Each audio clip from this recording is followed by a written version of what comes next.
nada que passa lá.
Hein?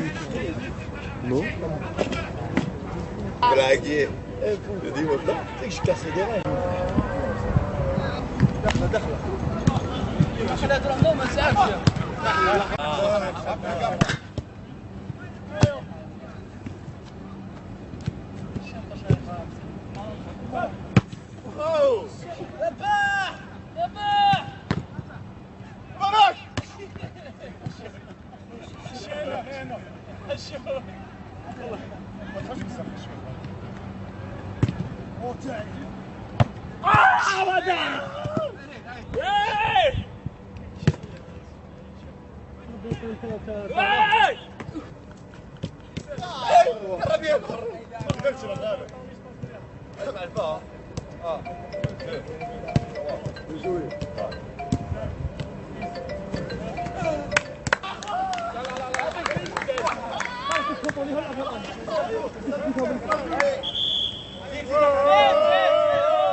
قلت لك خمسة جوات خمسة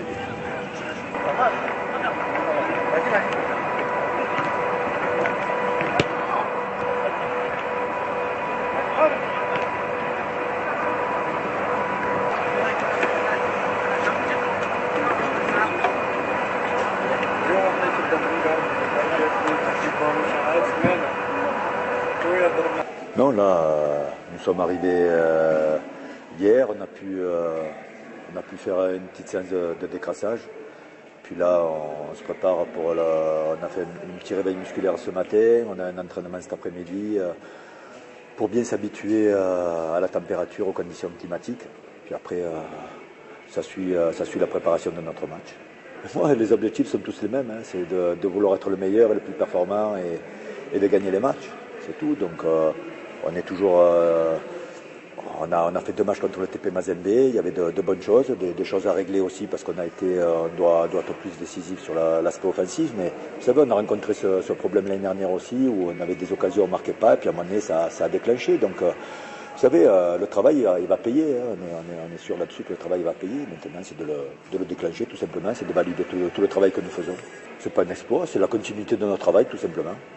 Voilà, il n'y a pas d'exploit.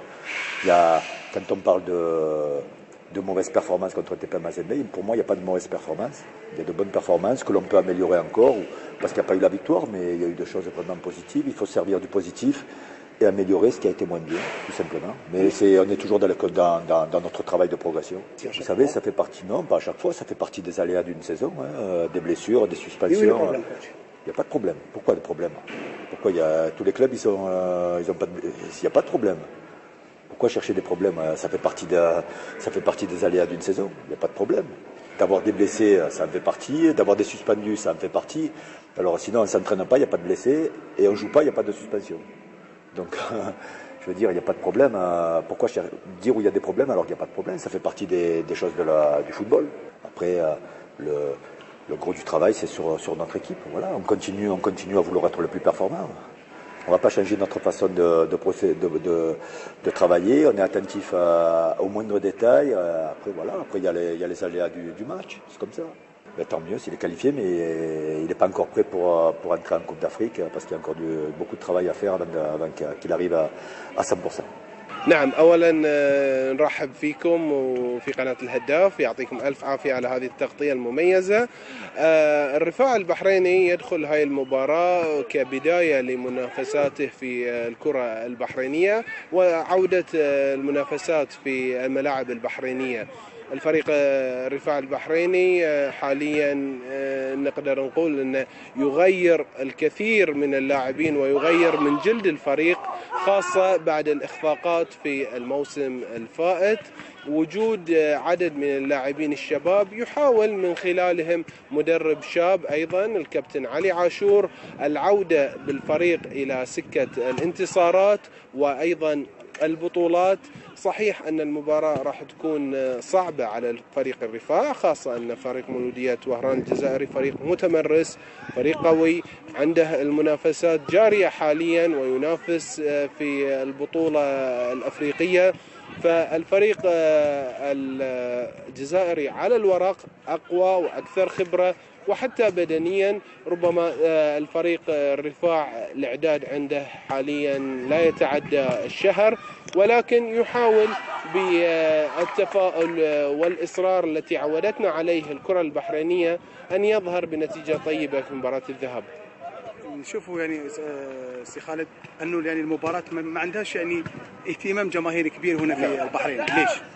حقيقة فريق الرفاع والجماهير البحرينية يعني في الفترة السابقة تعرضت لكثير من خيبات الأمل وأيضا من قبل المنتخب الوطني ولم يحقق المأمول والمطلوب.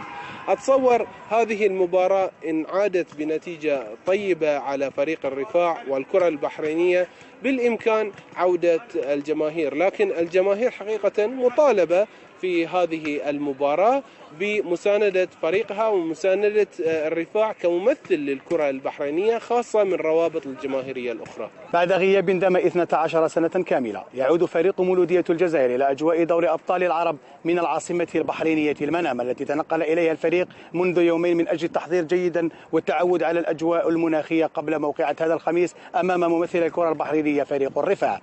أشبال المدرب كازوني عازمون على العودة بنتيجة إيجابية من أجل رفع المعنويات قبل المباراة الإفريقية أمام الدفاع الحسني الجديد ومن أجل خوض مباراة العودة بأريحية. الفريق بدا شبه مكتمل باستثناء اللاعب دمو الذي يواصل التدرب على الانفراد. العامل الوحيد الذي يقلق العاصميين هو الحرارة المرتفعة والرطوبة العالية نوعا ما، والتي قد تؤثر على أدائهم في مباراة ينتظر منها الشناوى أن تكون أجمل هدية لهم بمناسبة احتفال الفريق بعيد ميلاده 97. كان معكم مبعوث قناة الهداف إلى المنامة محمد الكحل.